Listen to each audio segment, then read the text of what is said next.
are you? I think he's probably like right behind that wall. Yeah. Oh, maybe not. Wait, hold on. How many cats do you have? Is he stuck? Oh no, he's become one with the wall! He's stuck in the wall! Not the upside down.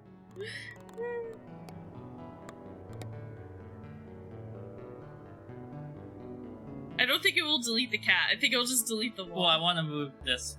Okay. New Jurassic... Wait. I think... Have I missed one of them? Are they outside? How'd they get outside? No, look, if you look at the walls. Oh, how'd they get in there? No, let me... How'd they get trapped in there? I will... You gotta delete the wall. I'm trying to delete the wall. I think I missed... You gotta delete right there. There you go. Is there a way in for him now? Nope. You got... I don't even know how he got in there. No! Did you accidentally build a wall around him? No! How'd you get in there? You got put a door. You think he can come through the door? I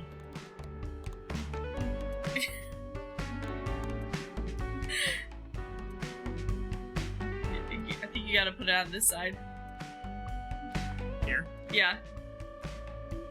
Okay, maybe he'll be able to get in. You have like a weird little guard. There you go. You're free! You're free! He was stressed because he was trapped in there. Yeah, he's stuck in purgatory. But anyway, I was going to say, I can't remember what the last Jurassic Park movie was before this most recent one, but the last one I remember seeing is when they're like, I know it has that one scene where the Brachiosaurus is on the docks and he's like, and they're like watching him about to die or something. Yeah. And it's like very sad or whatever. If I never saw Chris Pratt in another movie again, my life would be all the better for it. Yeah, I kind of agree with that. I don't need to see him in another movie, but I mean, I feel like he's just getting started.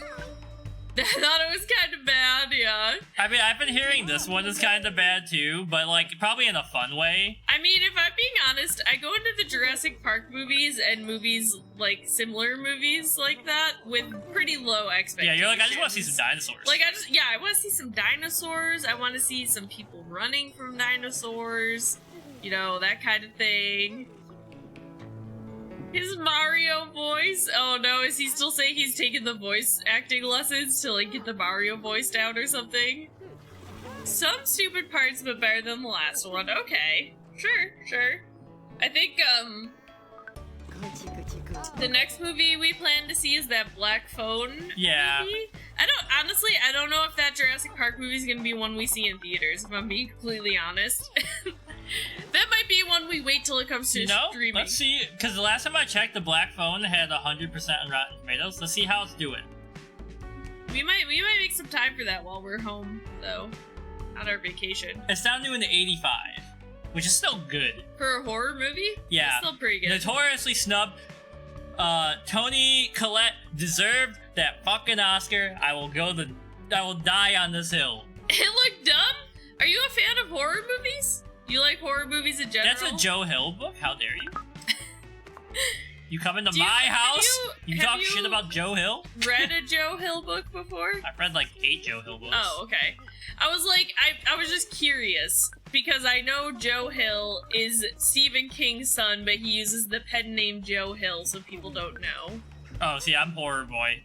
I don't go out and watch those. Yeah, I mean, honestly, before I started dating Ian, the horror movies would be like a hard pass for me. I would almost never go see them in theaters. One, because I'm easily scared, and two, they just didn't have the kind of plot that I usually am looking for in a movie, so... Anime Club Vice President loves the story, has been so excited for this movie. Yeah? Oh, that's nice. Mateo wants to talk to me about something. Oh, no. It's about the cat shrine you've been renovating. Oh no, he knows about our cat this shrine. This is tough for me to say. I want you to stop that. No! Hawkable told me to tell you that. No. They had big plans for that spot. A design intern happened to draw a business on it right there. Now my top harassed my client. I'm not stopping. Yeah, I'm not stopping. I mean, taking care of the town's cats has made the town seem more lively as of late. Let's change the subject for a second. I may have trouble expressing feelings. Shay Shot is That's what you named fantastic. it. You know, beautiful business cats, all that stuff. What? I don't know what I clicked on. Oh no! How to treat a cat Crispy career raw. like a lab rat. Who cares to get that crispy raw take? Okay. Oh, Lightyear. Yeah. I heard people have been liking Lightyear. I mean, Harmony didn't like it, and all of the reviews say it's a waste of time. Alright, never mind. I heard people saying that they liked it, but I think guess it's a kid's movie, and adults are like, this isn't Toy Story. as a kid's movie, yeah. You know, like, they're like, I wanted Toy Story 5. I mean, Harmony, like, you did say they want it to be like an extension of Toy Story, and I really think it's a Buzz Lightyear movie that is like the Buzz Lightyear movie that Andy watches. Yeah, that's what I thought it was. Is like the story of the character from the show that the toy is based on. That's what I thought. Yeah. But anyway. Ah, gotcha. Because I feel like at this point, the Toy Story movies, they are kind of just making them for the nostalgia aspect, right? Yeah. For those of us that grew up with Toy Story. Now, I'm not saying I wasn't a fan of Toy Story, but it also wasn't one of my Oh, Toy Story slaps. first choices as far as like Disney Pixar movies. Everyone's coming in here with the hot takes. Black Phone looks boring. Toy Story's not my top pick. It's not. It's not my top pick. But it's still good. I'm not saying I dislike it. I mean, What I'm saying is they should stop making Toy Story movies. the absolute genius to be like, I got this movie about sentient toys. Who are we getting to do the fucking soundtrack? Randy Newman? Let's go. You just like Randy Newman. Is what I'm Oh, hearing. yeah. Think you know older people who grew? Yeah, that's what I'm saying. Is I feel like at this point they are kind of. It feels like making them for adults, but they still have to make them like kind of kids movies because kids are inevitably going to go see it. It's like the adults who are like, the Star Wars movies aren't dark enough. And you're like, yeah, it's for 8-year-olds. The books are, there's adult Star Wars books where people get freaking dismembered and shit all I the want time. them to make an R-rated Star Wars. They were movie. gonna have, Or well, wait, is Rogue One R-rated? I don't think so. Oh, But, PG-13. because they don't swear and they don't show, like, their head get exploding or Yeah. anything. Who... No, it was a Star Trek movie and they never made it. Who the heck was I it? feel like Star Trek is already pretty close to Who- R-rated. Who made, Kill Bill? Quentin Tarantino. Oh. Was it Star Trek or Star Wars? He was gonna do one of them. Let me And then see. people were like, no. I'm gonna type in Quentin Tarantino and see what comes up. I'm gonna type in Quentin Tarantino star and see if it says Wars or Trek in the autofill. There was a part in the trailer, so not a spoiler, where the characters passed away, looked at the theater and said, what happened? Did she die? Oh. Oh, no. Welcome, child, to education about death. Quentin, I'm just trying to make sure I spelled this right. Why is his name so hard? E-N-T-I-N. And then also, next question is, what is everyone's favorite Tarantino film? And why is it Inglourious Glorious Bastards? Bastards. Okay, well, there's a problem. Oh, hold on. Is he gonna do both? Yeah, it's giving me both. Oh, baby. If I type in Quentin Tarantino star, the first one is Star Trek, the second one is Star Wars, and then the third one is Star Trek something. So I feel like maybe it was a Star Trek? Yo. Inglourious Bastards, top tier. You'll love it. Oh, yeah. Inglourious Bastards Especially is really good. when you, like, I think they explained it in the movie, but there's some cultural things, like the way people count and stuff, that will mess you up later. For what one? Glorious Bastards. Oh, Inglourious Bastards. Yeah. So, alright, here, it was a Star Trek Okay. movie, apparently. But he revealed in December 2019 that he was steering away from directing the Trek movie. Final blow arrived in 2020 when Tarantino confirmed, I think they might make that movie, but I just don't think I'm going to direct it. So it was in 2020 that he stopped making it. Okay. I don't know if they're going to keep making the movie. It doesn't seem like there's any new news on it. I'm assuming when the pandemic happened, or right around that time, they stopped production on whatever they were planning. Yeah. I mean, I'm here for another Star Trek movie. I will watch any Star Trek. Actually, you know what? You haven't watched like the last 2 seasons of Star Trek? Well, I haven't watched Picard. Yeah, which probably is better than that Pike show. So I haven't watched that yet. The guy who plays Pike looks right, but his makeup and hair looks so bad. I feel like they were trying to go with the old style that he had for like the one episode from the original series. Yeah, which makes sense, but it looks so forced on that man, right? Yeah. But I think it just looks weird because nobody else kind of looks like that, because everybody else is more modern, because they did a more modern take. Oh, no. Lord of the Rings, marry, kill Star Trek, kiss Star Wars. I think I am also gonna marry Lord of the Rings. Honestly, Lord of the Rings is just marriage material, you know? Somebody in it for the long haul. You want Lord of the Rings by your side if you're gonna keep a fantasy series around.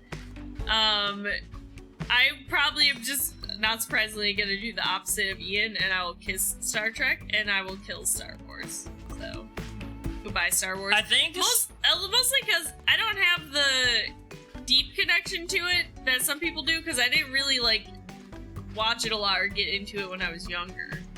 It's only when I kind of started dating Ian, like I had seen the big movies.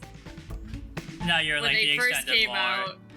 The real fall of the Jedi. So I think Execute because Order 66. I genuinely like the original Star Trek, except for the truly awful episode where Kirk gets amnesia and impregnates that Native American lady on a planet that looks like it has Native American earthlings on it, and then they can't have him having the kid, so she gets like picked up by like a tornado or something and bashed into a wall and like has a miscarriage. I have no memory of this It's episode, like a truly but it does fucked up episode of Star kind Trek. of sound like something that the first Star Trek in the 60s The Next Generation's would do. an absolute masterpiece. Love it. And then Deep Space Nine is actual garbage on Earth. Deep Space Nine, what they did wrong with Deep Space Nine is they said, hey, this show about like friendly space explorers that everybody loves, what if we made them in a war? And they're like, and they're fighting each other, and they're trying to, and it's like, it doesn't really work, you know? Yeah. They're not.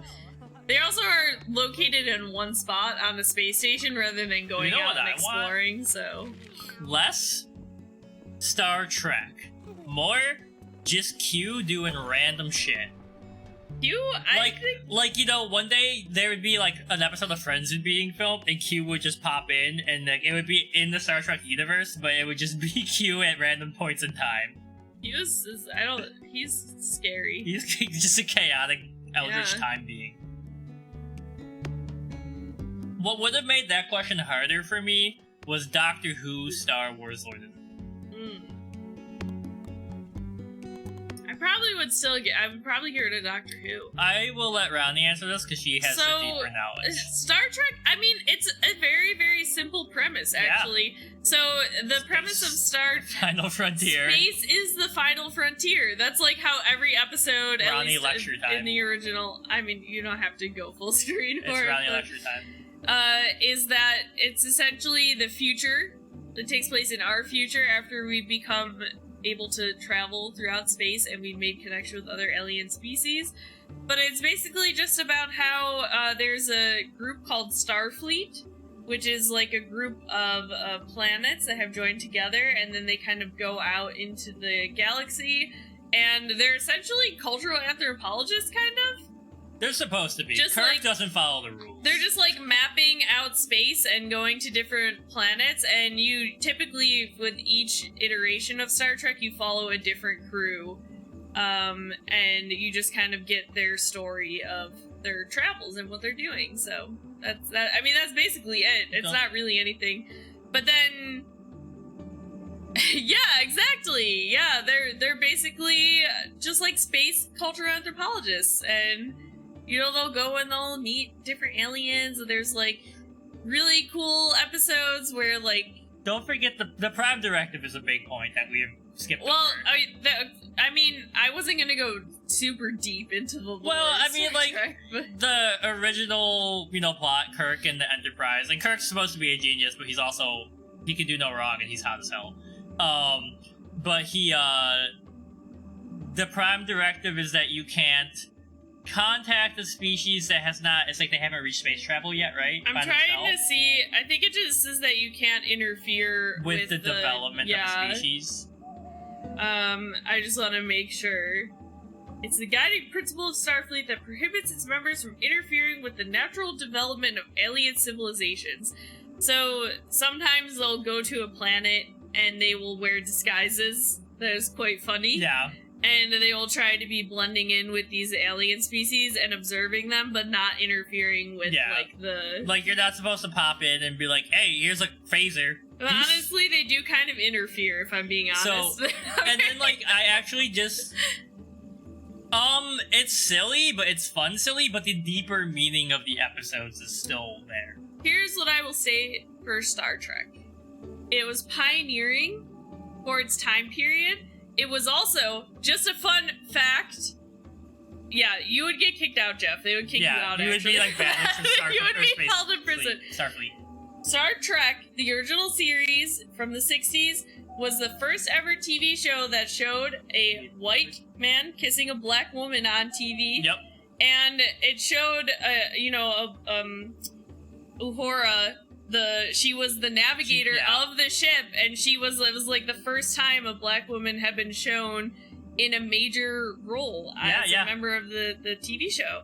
So it definitely has some moments that might be a little cringe because it was the 60s. Yeah. But it has a lot of really great moments too that still really hold up. It's a good series in general. Yeah.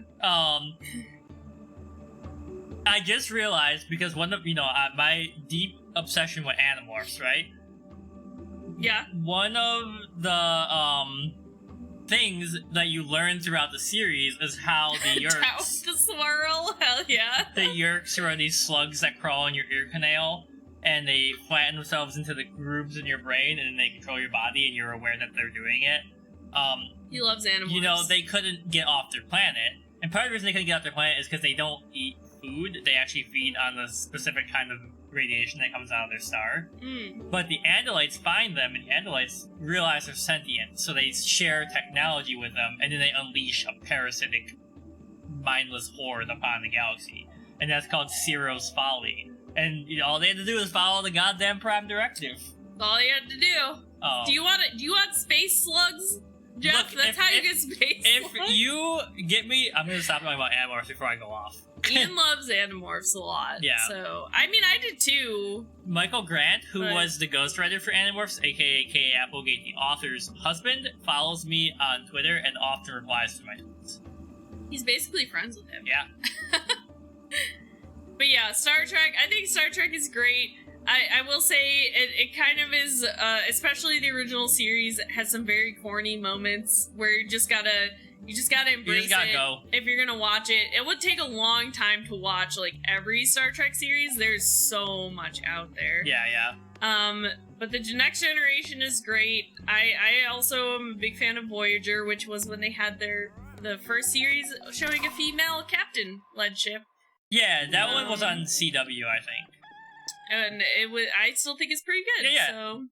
No, I mean, the only season I deeply disliked was Deep Space Nine, and most people say, like you said, it's because of the war.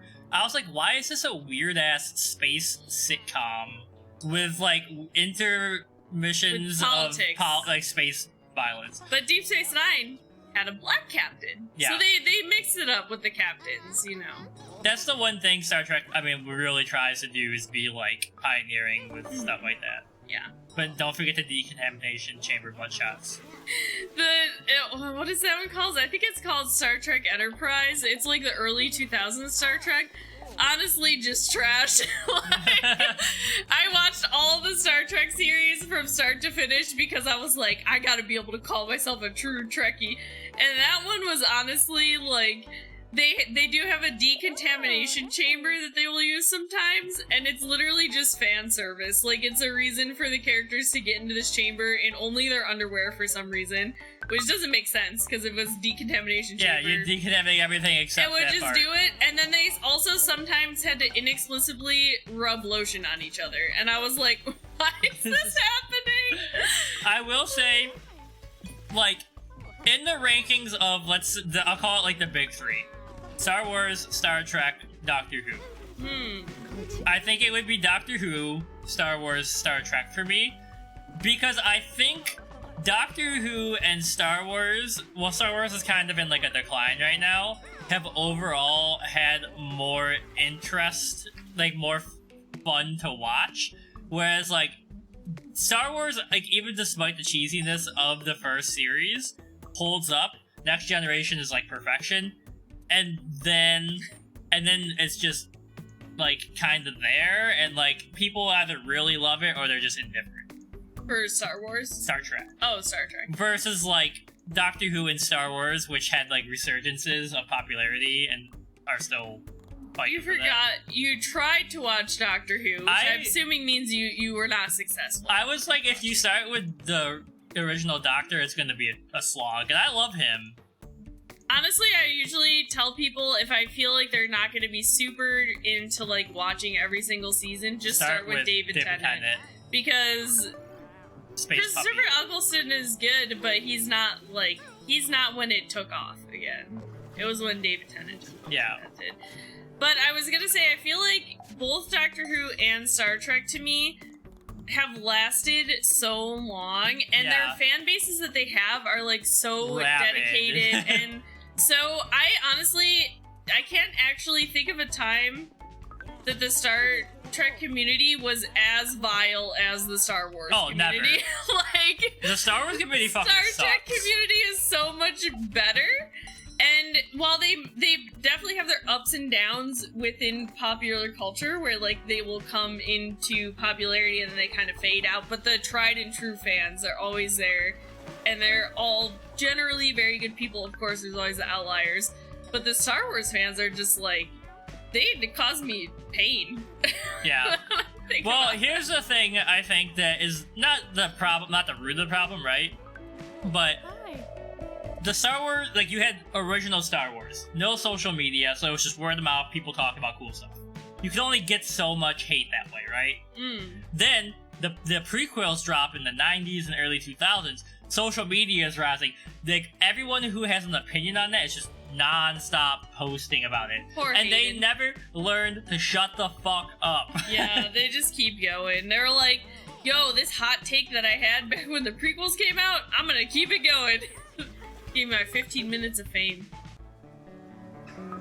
But Doctor Who, I mean, if you go through all of Doctor Who, I think it might have the best overall and like interesting plot. It's just like a lot. Yeah, it is a lot. I feel like I gotta catch up with some of the more recent Doctor Who. I've been wanting to actually like watch Who, but like start with what the heck is his name? Cause I have watched all of Who before, but it's been a long time. But the first Doctor, I love him because he kind of hates humans. So I saw something about Star Wars. Tell me if this is correct. Apparently, in the beginning movies, when they were trying to film a lightsaber battle, I can't remember which one they said it was. I apologize. This was in a TikTok, by the way, so I don't know how true it is. But apparently, they were like, you know, we're having a hard time telling the lightsabers apart because they're like the same color. Oh, the Luke lightsaber. So they like gave him a different colored lightsaber, and then they were like, and that's where the lightsaber light color lore came from. Because originally they were all supposed to be the same color, but then they realized it was hard to film all the same color. It's Luke fighting Vader, and they were like, we can't tell which one is which. And I believe, I don't know if like that's where the canon lore said, like if George Lucas was like, I gotta change this up and like make lore for an explanation of this, but that's like, yeah, that happened. Okay. I just don't know that much more than that. I think that's kind of funny because I feel like that's just kind of how lore around stuff like that does organically kind of come into existence. Yeah. It's just really interesting to me. That like now there's this whole lore, like a green means you're a really good saber fighter, right?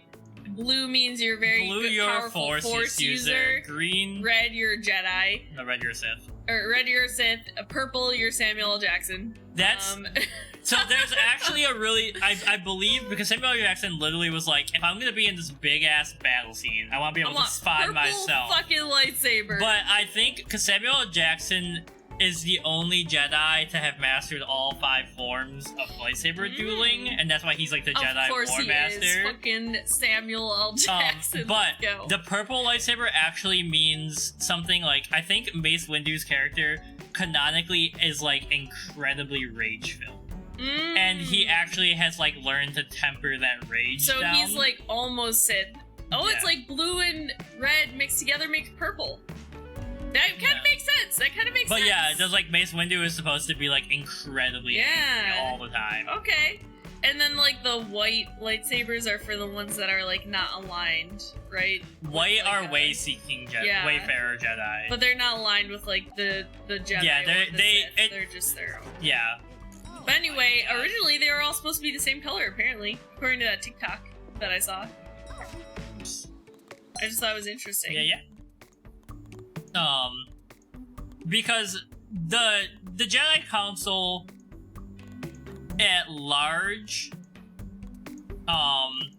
doesn't usually, one of their purposes is not to let Jedi, even, respected knights, go off on their own without any supervision. Because, they have godlike abilities, right?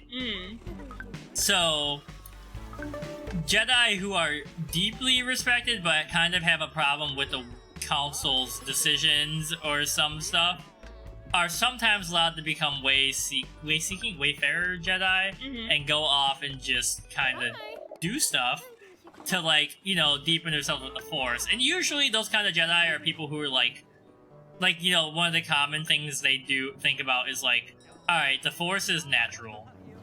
Light and dark is natural. So by splitting or cleaving the Force into 2 sides, we are creating an unnatural divide. Baby Yoda! Yes! Just like Baby Yoda, honestly. And, I think we would be healthier as individuals if we learned to understand the dark side as well as the light side. But, they're not just gonna let any kid go out there and learn that. All I gotta say is, they better put Baby Yoda in the little Mandalorian helmet and show him with, like, a lightsaber in one hand and, a mini blaster in the other. And he's just, like, fucking people up. I want to see that. But, because I don't know if there's a Jedi term for it, but you get your lightsaber color based on, your Force attunement. And then Sith, Dark side Sith bleed their Kyber crystal to get a red lightsaber. And Jedi can do a thing where they purge a Kyber crystal, which is how Ahsoka gets hers. Because I haven't read the book, but I know she fights like a Sith, and she takes their lightsaber from them, and then she bleeds it to make her. She makes her lightsaber out of that one, healing the Kyber crystal. That's why she's my favorite. Yeah, the show's gonna be dope. I gotta get that book. What was I gonna say?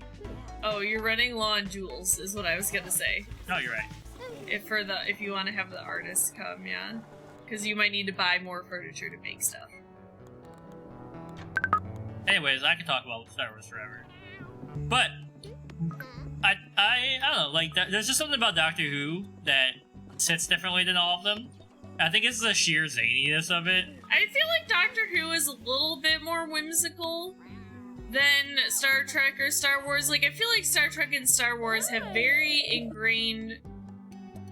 You're threatening me? She says you're gonna sleep with the fishes tonight. Carla, what have we done to you?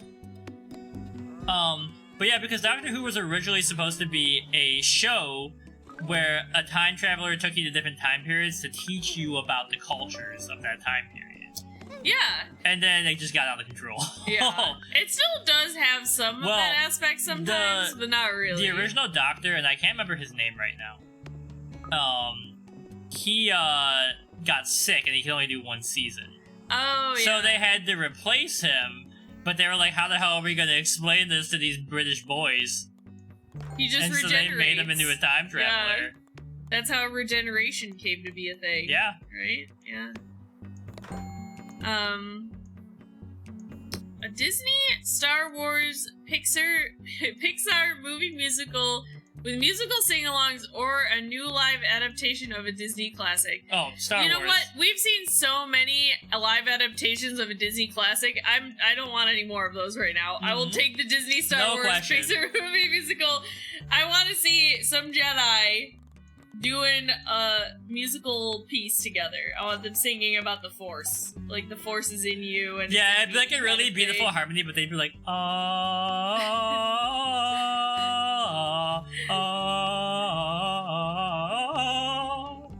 yeah. Like that. I don't need another live adaptation of another Disney movie. I mean, they're gonna keep doing that anyway. Give me the Star Wars musical. And you know what? You know it's gonna piss off those man babies, so just go for it, I say. Just let them be mad. But yeah. Binary Sunset. If you want to make me feel emotions, just play Binary Sunset. Oh, really? That's interesting. Can she sing? Melissa McCarthy? I don't know. The main thing I know her from is she's the one friend in Gilmore Girls. She's Sookie. She's the All I can chef. think of now, I'll have to send it to you later, Harmony, but it's a guy who... I guess that's, I guess so. Well, yeah, I guess in the movie she can. She sings. But there's a guy, when the prequels were coming out, and he took all of John Williams' most popular musical themes and wrote, like, Star Wars lyrics to it.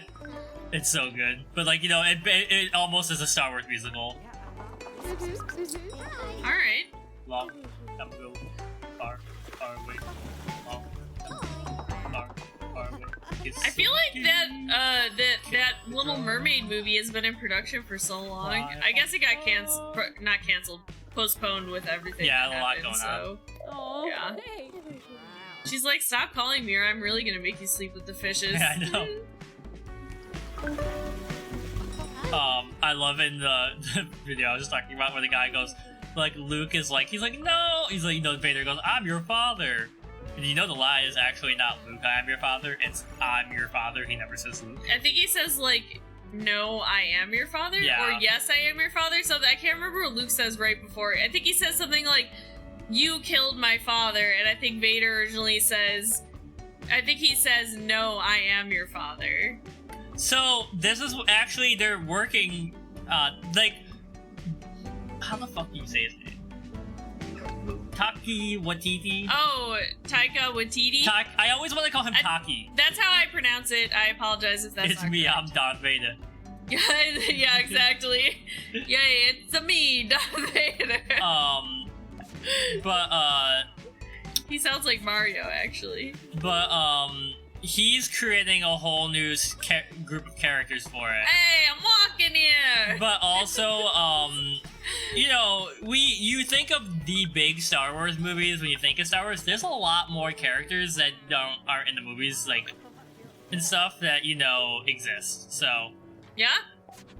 That emo does look like he would have a really heavy New York accent. Like us. It really does. I don't think we have a New York, New York we've got City Buffalo accent. accents. We have a Buffalo accent, Yeah. for sure. I don't know. Lancaster. Yeah, we don't have that really rough and tumble city street. I love that TikTok of that lady where the guy, he's like got off a bus and he's like, it's Mom, I'm here, I'm in Times Square. And then the girl kind of like walks past him and like bumps him, and it's probably staged. But he's like, hey, I'm walking here, and she like walks a little bit away. We don't fucking say and that. She stops in the crosswalk, and she turns around and she like looks at him, and he's like, and she like walks up and grabs him, and she's like, we don't fucking talk like that here. And he's like, okay. And she's like, don't ever fucking do that again. And then he just is like, it's so funny. Gets me every time. Yeah, the fast streets of New York City. If you've never been there. That's a good one. It's so good. That's a good one.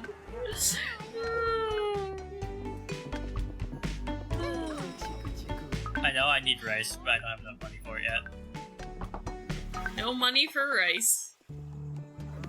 This feels like impossible. Like, how are you supposed to... Well, I can hire more people. If I unlock that. I guess hire more people. I guess you can get skills so that they use less supplies when they cook, right? I guess you could have only certain people come to the restaurant, so you're only making specific things, and you're not buying a bunch of... I don't know, it seems really hard. It's Steve. I unlocked his fixing skills, so I've been working on that.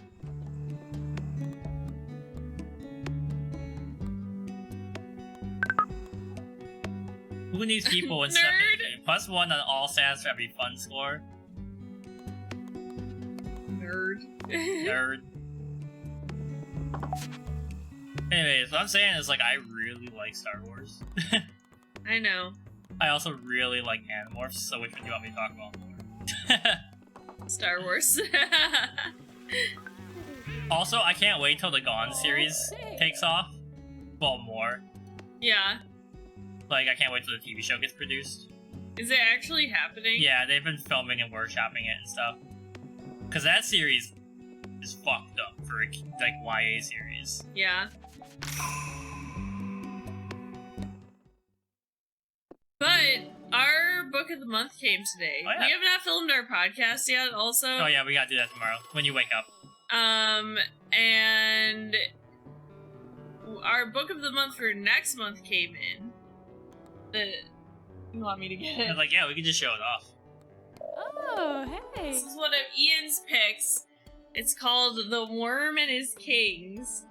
And it's actually really tiny. I feel like I could actually finish this in one sitting. It's only like 100-something pages. 115 pages. But it's a horror novel about Monique a girl named Monique looking for her girlfriend. Now, I do have to say, I don't know if girlfriend, from the context, it's hard to tell if it's like, that's my girlfriend, yeah. or if it's like, that's my girlfriend. Like, I can't tell if this is about a gay couple or if this is about just one of her friends goes missing, you know what I mean? But then they go underneath the city to try and find her. Like, it's like a extra dimensional space. Yeah, and they discover there's like a monster down there that's been taking people. So that's what the book of the month taking people's girlfriends. But it looks like a super easy read. So that's our book for next month. Alright. Hey, CMB. This is the perfect time, because I feel like you might have a good answer for this question I was about to ask. Alright, so if you had to recommend one Lovecraft story to someone to get them into cosmic horror, right? And you couldn't pick a non-Lovecraft story, even though racist problems and all that. Which Lovecraft story would you recommend? For people to read? Yeah, to, like, introduce them to cosmic horror. For me, Mountains of Madness, hands down. I don't know, I feel like this is like a really basic answer, but probably like The Shadow over Innismouth. Innismith, yeah. Innismith, yeah, however you say it. It's just like one of the standard ones, but I feel like it's a little more...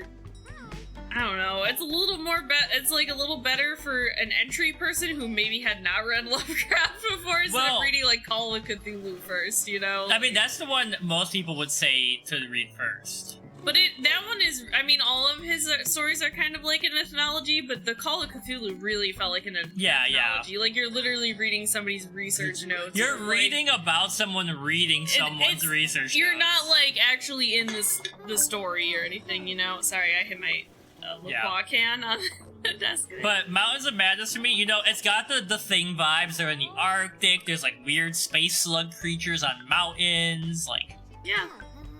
Hi.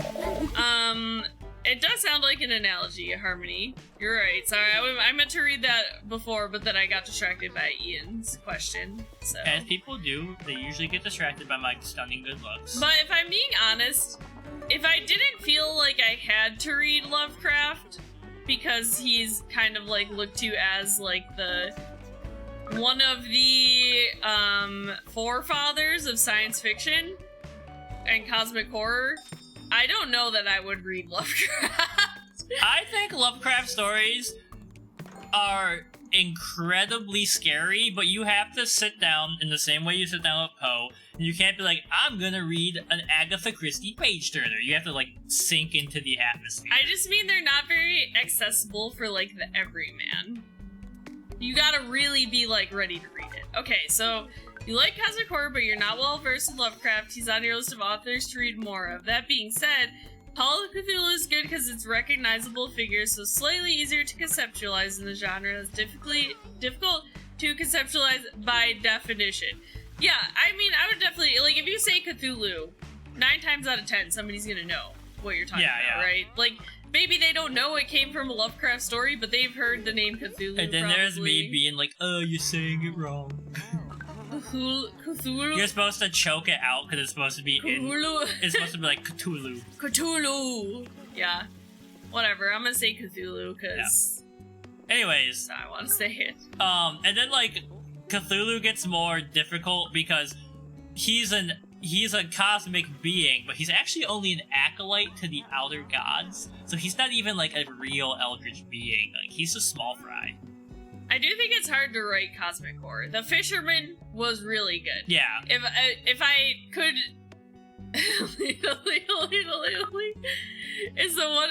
is Patrick the cosmic horror? No. I was going to say if I could recommend a cosmic horror to somebody who hadn't really read any before, and it didn't have to be Lovecraft, The Fisherman would actually be a really good one. I mean, you gotta get through the beginning of the book.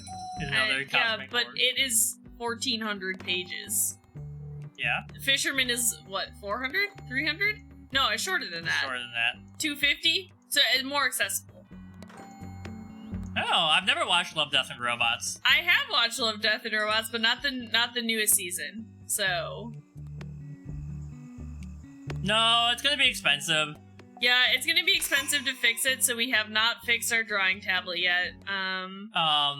So I'm gonna get a job, and then I have a feeling like I probably pressed too hard on the screen because I'm clumsy. And then like I'll get around like $300 because it's gonna be expensive. Because apparently the only way that I can get it officially fixed through Microsoft, because they don't have any stores nearby, like literally in any of the surrounding states even, that I can go to, is I have to ship my laptop to them and pay them $600 to ship me a new laptop is the only way that they will fix the screen for me. It's not even that bad of a crack, honestly. Yeah. But it's just kind of concerning because it goes across the entire screen and I don't want it to get worse. And then I think there's like unofficial ways to fix it, but that still costs like $300. Yeah, it's expensive. So I'm just gonna say my laptop is not gonna be fixed anytime soon because we have this vacation coming up. We have like a bunch of stuff planned in the next couple months, so I'm probably not gonna be able to swing it. A choice at like Christmas time because I was probably gonna try to get you an espresso machine. But like, you want your laptop screen fixed? Or do you want an espresso machine? I mean, I would rather you give me something fun than something that I have to have done. I don't know. We'll see what happens with the laptop. It does kind of suck because I did just get this laptop. I think I've had it for like a year now. You know, but yeah, I hate it. I hate balancing, checking all the books, and it's such a pain. Such a pain. Actually, here's a thought. Sorry, this is complete pivot. But I was still thinking about cosmic horror. Oh. Yeah, unfortunate timing that happened. If it had happened like 2 months ago, I think it probably happened because I was doing the blending on the paint and I was probably like pushing too hard. You don't gotta push that hard. I know.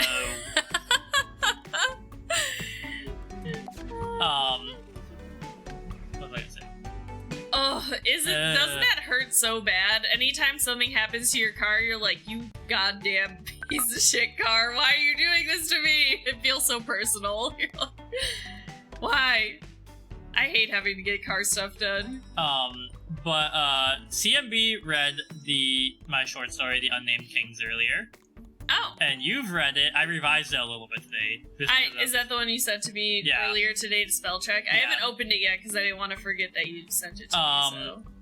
But, like, you know, you said cosmic horror is difficult to write. On a scale from 0 to Call of Cthulhu, where does that sit? Wow, you're setting yourself up next to Call of Cthulhu? Yeah. Why would I put myself? What does Call of Cthulhu represent? A 10? Yeah, like, you know, you're on the Lovecraft level. Parts in the car that eventually have to be. I know, that's still so annoying though. Because it's like, come on, man. On a scale of. Yeah, geez, really. Of 0 to Call of Cthulhu, where would I rate your story? You know, it's short, it's pretty accessible. The premise is there. You know it's cosmic horror once you get down into it, right? And it doesn't... I think one of the important things about cosmic horror, or maybe not, I don't know if you'll agree with this, is that it doesn't resolve at the end. Because how can you really resolve something? Yeah, like you're that not going to horrifying? defeat a cosmic being. Mhm. You might push it away for a little while. So I probably would give it like a 5 or a 6 out of 10 if 10 is Cthulhu. Yeah. Because I feel like it could be elaborated a little bit more. Yeah, it could be longer. It's more in the vein of a creepypasta than like a short story. It's only like 7 pages total. Okay, she got down on her own. She moved. Oh, Gizmo! I was like, where did I go? She moved the camera. But yeah, I mean, like, I read it earlier and I was like, I could definitely write this better now. But, like, I think you can do that with any piece of your own work. Yeah, true. You could just always go back. But the ending reminded me, like, as I was... Because the ending of Marianne is so cool because she's, like, possessed by Marianne. And then she's also at the same time on this like cosmic beach where all these crosses are in the distance, and she's walking with the witch, and the witch is like leading her to a city that you can't see, and she's like, we're almost in the city, like and in lore, the capital city of hell is Pandemonium. Yep. Which is why Pandemonium means like place of demons. Yep. And you know, like at the end of that story, they're like, he's like, yeah, like, I don't know how long it's gonna take for the thing to get here, but I can, like, tell it's coming, and, like, I don't know where it's coming from, but someplace that's very far away, you know? Yeah, it's like in Elden Ring. Yeah? Where the finger eater crones, like, they're gonna commune for, like, 10,000 moon cycles. You gotta wait for the answer, and you're like, excuse me? But yeah. And then, I maxed out her friendship level. Oh, 5 is the max? Hello. I finally talked to my mums about Wishing University and couldn't understanding. How did you do it? Way more Elden Ring lore. Alright, what do you want to know, CMB? What do you want to know? Hit me. Yeah, like I said, I've mostly just been watching the Vati Vidi stuff, and then that Smo Town guy that I really like. And then even though I've beaten the game, and I think I've pretty much gotten everything, I still am watching the one guy. His name is Dom's Roundtable now, I think. But he does videos where he goes through each area and talks about, like, what is there. Not lore related, but sometimes just knowing what stuff is there can help me pick out some lore info. So... But I haven't picked it up again, actually, since I beat it. I do want to go through and do the New Game Plus, fully. She's telling me that I helped her convince her parents to let her do, like, what she wants to do with her life. Oh, that's good. You really think so? Your cat-carrying sidekick. Magic dinner tonight. It's like normal dinner, but more magic. Yeah, we need to know more about the Glow-Eyed Queen. True. You know, I don't know if anybody else will think this is interesting, but you know how there's like 3 types of butterflies in the game, right? Yeah, I think we watched that video together. Oh, we watched it together? There's the Aeonian butterfly for Melania. There's the nascent butterfly for Mikola. And then there's a third butterfly, which is the flame butterfly. And people are like, I think that's Melena's butterfly, because she's most likely an Empyrean. But who is she, like, the daughter of? Yeah. I don't know. I definitely want more about the Glow-Eyed Queen. I want more about Mikola. I feel like I already know a lot about Mikola, but I want I mean, I feel like I'm gonna be so sad. You're probably gonna fight him in the DLC, and I'm gonna be like, no, you're kind of cool. I'm sorry for everything that happened to you. You were an egg, dude. You were an egg, dude, and now you just ended up here against your will. Cat did not like it.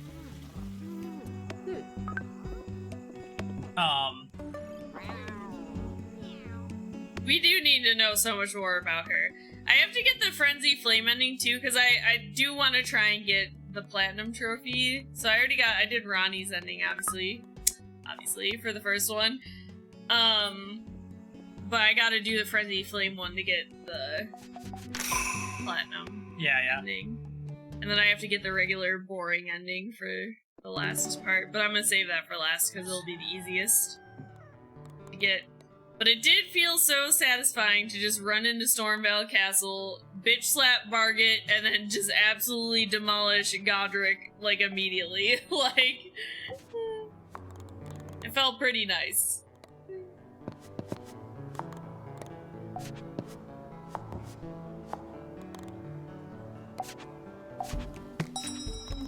Give me a fancy chair. Yeah, I absolutely destroyed them, and it was, like, so satisfying. Because I was definitely over-leveled by the time I got to New Game Plus, because I had gone through and tried to do everything. Oh, I see what I did. There's one chair that's not, yeah. Yeah. There you go. Wow. Hi!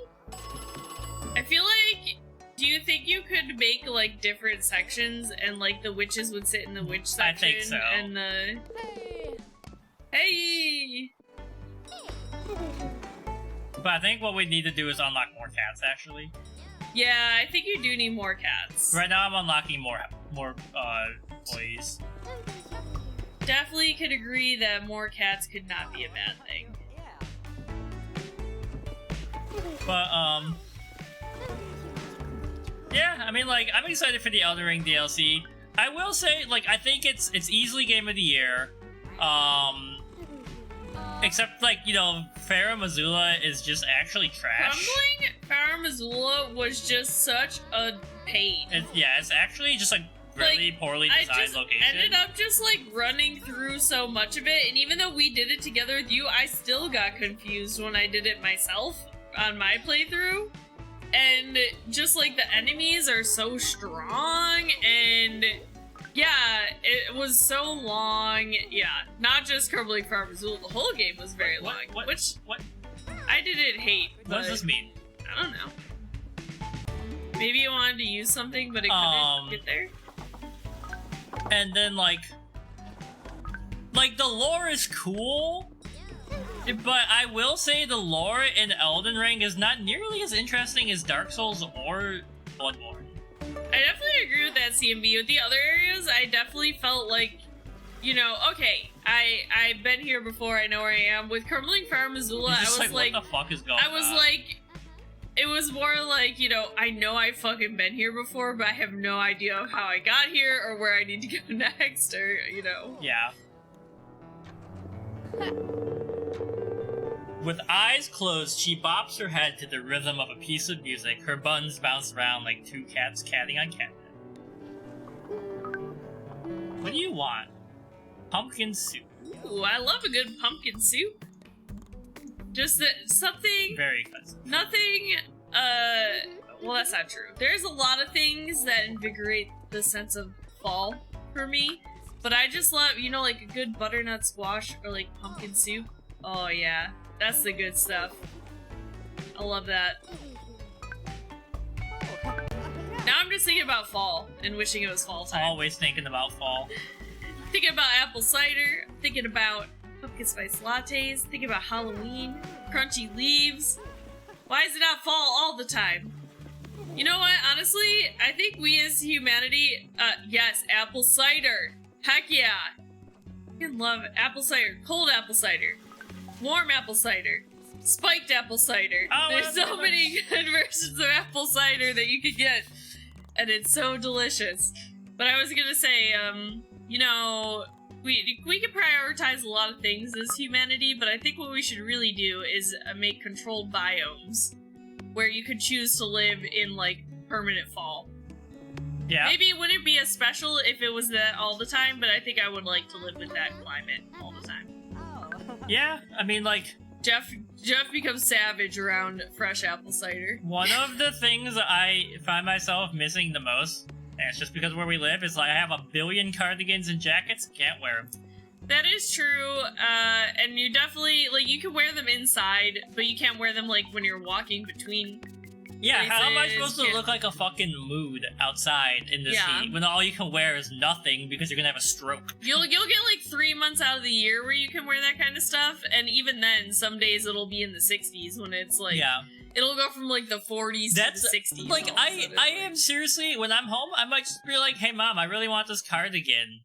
How am I supposed to look like a mood? You know, like, I really want the Obi-Wan Kenobi cardigan they're selling at Hot Topic. And she'll probably be like, okay, you're never home. Here's $80. My light of my life, jewel of my eye, star of my sky. Do you think you're your mom's favorite? I am both of their favorites right now. Aw. Notoriously so, because they're both... Well, my mom is better, but my dad is fucking feuding with my sister. Yeah, well, yeah, I knew of that. Which I still think is so, like, hilarious. But... Because my sister is, like, not... She's mad, but she's still, like, attentive. Like, she sends him, like, way too nice of stuff for, like, Father's Day and stuff. Yeah, because I was always the problem kid. Problem child. But, they're, you know, like... But I'd buy it, and I'd be like, alright, when do I wear this? But I still really want it. I just like it. It looks nice. Wear it on stream. Yeah? We wear sweaters on stream. We're both wearing sweaters right now on stream. They're like, and you know, I'm like, do I spend $50 on this right now? But it's so cute. It's so Burps.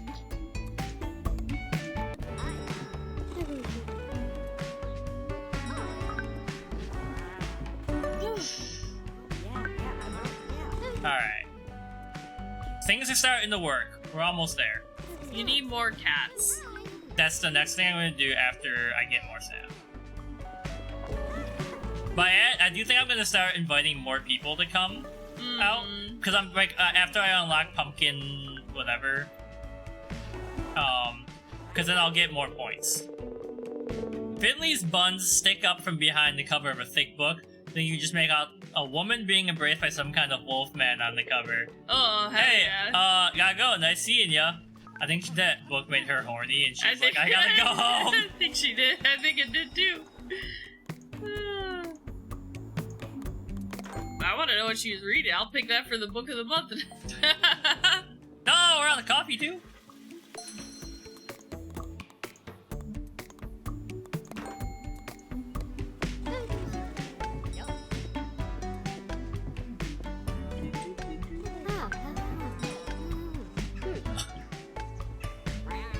You can't get to him.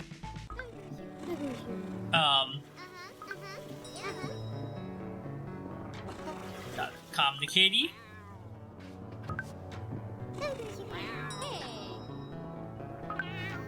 I was gonna say something and I lost it. I don't know what it was anymore. Okay. Anyways. Oh, we can buy it, Pumpkin soup. Oh, we need Don't coconut have milk the- and pumpkins. You can't buy the ingredients. We're almost there, witches. We're almost there, witches. Oh, express kitty alert. Kitties are the top priority. They are. I am also the top priority. Oh, Jesse, sorry, I didn't see that there. You were talking about taking more people out to earn more points before you got distracted by the spicy book.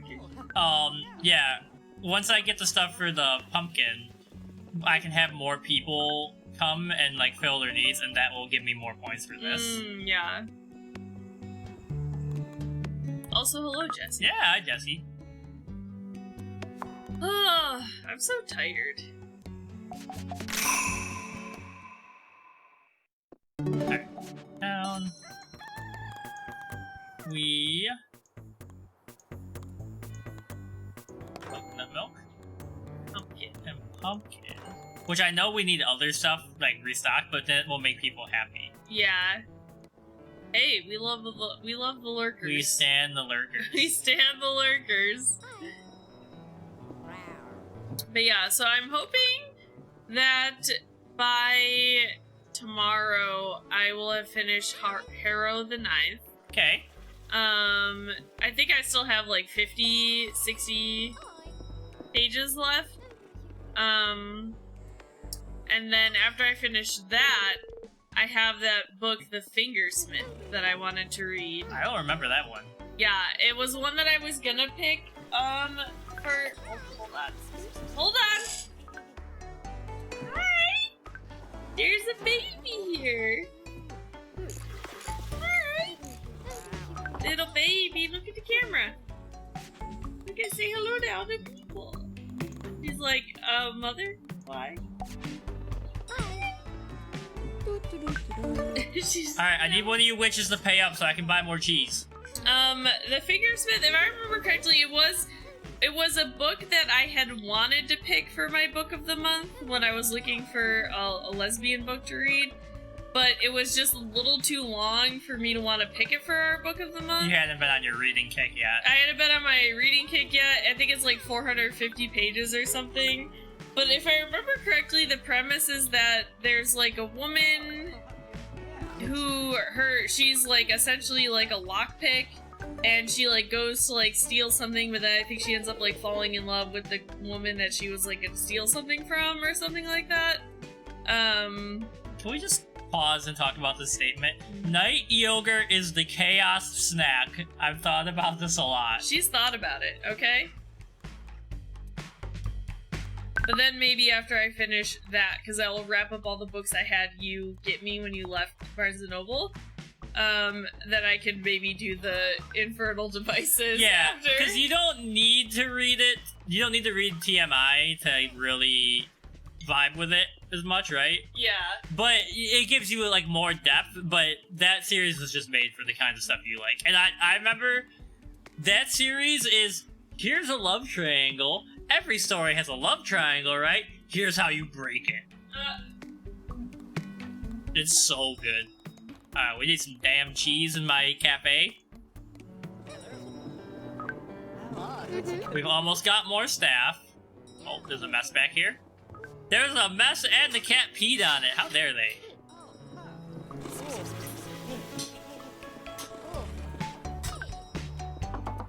And I am, after this, going to... You'll probably be reading, what's it called? Harrow the Ninth. Yeah. And I'll probably start The Fallen Star? No, wait. The Rising Darkness, I think it is, Star Wars book. Sorry, I had to go get more water.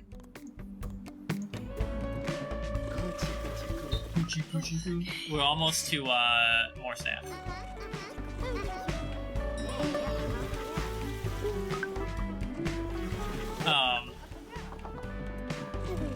Yeah, I mean, like, I'm really enjoying using Libby because I, like, want to know more history. Like, I think, alright, I probably know more than your average person knows about general history to start with.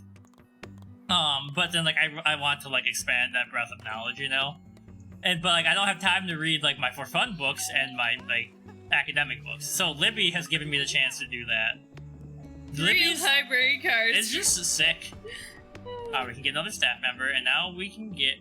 I should download Libby. I should get it so that when I'm, like, at work, I can listen to something. Yeah, even if it's the book you're already reading. Okay, come back here. You're stressed. Let me pet you. I'm also stressed. I got you. Oh, you know what? Don't count. We are gonna hire... Only one person, so we're hiring... There's two. Wait, what? This one. Oh, good. Your service. I don't think it really matters at this point. Who looks... Yeah, here's that. So, honestly, you got blue hair. You're getting the job. The Farseer Trilogy. Who is that by? That sounds kind of familiar. It does sound kind of familiar. But I don't know that I don't think I have read it. Robin Hobb. I I don't know that I know that series. Yeah. Interesting. Oh, look at them laying together. They're playing.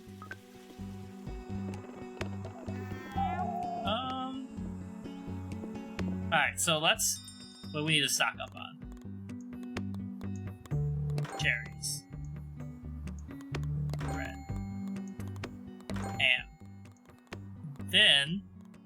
I feel like the food aspect is the only part of this game that feels a little, like, in the weeds for me.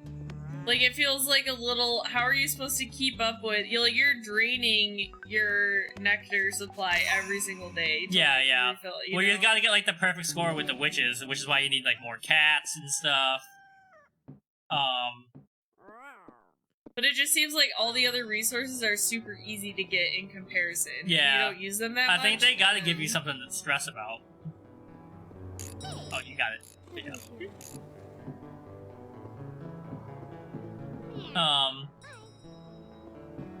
Yeah, like, you know, I'm about to... I got 10 hours left of the Rise and Fall of the Third Reich, and then I let Harmony choose between Guns of August and, Guns, Germs, and Steel as my next audiobook, and Guns of August is up next. That's only a 14-hour audiobook, though, so it won't be too long. What kind of guns are you looking to read about today? The August guns? Yeah. The history of World War I.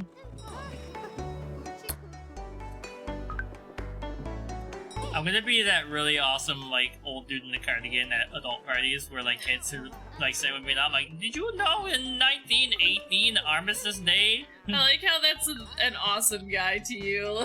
Oh, that's fucking sick as hell. You wouldn't think the kids would be like, okay, Grandpa. They're already like that to me. Okay, Grandpa, yeah. You weren't even alive then, Grandpa. So you don't enjoy history. I do enjoy history. She says, she kindly puts up with me explaining World War II stuff to her on the daily. I do. That's what a relationship is, though. Being trapped with someone who wants to tell you about their hobbies and you can't go away. Is that all it is? Yep. What is mine for you? Oh, Dungeons and Dragons. You also like Dungeons and Dragons. I know, but you just like, you're like, I'm doing this thing in D&D, and I'm like, okay, and then you're like, and I think this, and I'm like, okay. Why can't not? I don't understand why everybody doesn't love D&D as much as I do. That's fun. Just like, I get really into it again when new books come out, and then I get kind of bored after a while. It's bad. I go through phases. It's just not as good as Pathfinder at this point in time. I've never played Pathfinder, although my group did ask if we'd be willing to like try it out, and I said, heck yeah, I'm down to try it out. It's much more complicated, but you can do stuff like actions that aren't just like the help action, right? Like you can be like, I'm going to dance to distract them, you know, or something. Yeah. Like they have like actual like stuff like that. Right. Why is that guy just standing by the toilet? He doesn't know. Uh-oh. Gizmo, why are you doing this? Why? Gizmo. She's standing on the I way. know, she's... Get down. Get down. Oh, he wasn't cleaning it because there was people in there. Oh. He's like stuck on the cord. Why? I got a lot more music done in the evening because of those fancy microwave meals. I'm eating unhealthy to get the job done. Huckable Bart. We're almost to more cats. So are all of our cats just 3-star cats? They're like high Is that level, what that means? yeah. We don't got any, like, 5-star cats? Not yet. Alright. Maybe need cheese. That's all we can purchase. Yeah. See, that just seems so ridiculous to me that it's like that, but I don't know. But we're making way less nectar now because there's more people coming in, but Yeah. we're getting way more points. Yeah. But also we need to, like, remember to look at like this more. Like, we don't have a high coziness score. Uh-huh. I wish it would, like, show you, like, if they would get highlighted or something on the map. Like, we need to get some nice rugs. So let's go look at that. Rugs. Barrel. Fluffy pink rug. He's gonna judge you if you buy the fluffy pink rug, I can tell. Sheepskin white rug. And then we'll also get the fluffy pink rug. Dot dot dot.